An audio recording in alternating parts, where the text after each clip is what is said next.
বাংলাদেশের কুমিল্লা জেলার লাকসাম থানার অন্তর্গত এক ঐতিহ্যবাহী জনপদ গাজীমুড়া গ্রাম।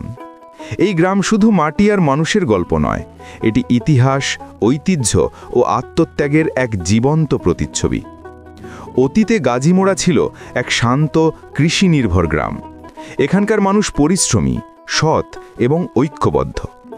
সময়ের সাথে সাথে গ্রামটি হয়ে উঠেছে শিক্ষা, ধর্ম ও রাজনীতিতে সচেতন এক সমাজের প্রতীক। এই গ্রামের বুকেই গড়ে উঠেছে দৌলতগঞ্জ গাজীমুড়া কামিল মাদ্রাসা। শিক্ষা ও নৈতিকতার আলো ছড়াতে এই প্রতিষ্ঠান যুগ যুগ ধরে অবদান রেখে যাচ্ছে। গাজীমুড়া গ্রামের মানুষ একে অপরের পাশে দাঁড়ায়, একসাথে কাজ করে। এখানে রয়েছে সামাজিক ঐক্যের এক অদ্ভুত শক্তি, যা অন্য অনেক গ্রামেও অনুকরণীয়। এই কারণেই আজ গাজীমুড়া পরিচিত আদর্শ গ্রাম হিসেবে। এই গ্রাম থেকেই উঠে এসেছেন লাকসাম রাজনীতির বর্ষিয়ান কিছু ব্যক্তিত্ব, হিরু মিয়া, হুমায়ুন কবির ও কোম্পানি সহ আরও অনেকে। তাদের প্রজ্ঞা, নেতৃত্ব ও জনকল্যাণমূলক কর্মকাণ্ডে গাজীমুড়ার নাম একসময় ছড়িয়ে পড়েছিল পুরো লাকসাম জুড়ে।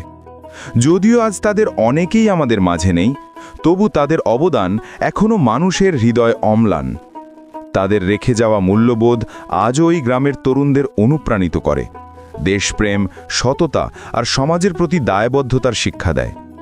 আজকের গাজীমুড়া উন্নয়নের পথে এগিয়ে যাচ্ছে নতুন প্রজন্মের হাতে। গ্রাম জুড়ে চলছে শিক্ষা, সামাজিক উদ্যোগ আর একে অপরের পাশে থাকার প্রচেষ্টা।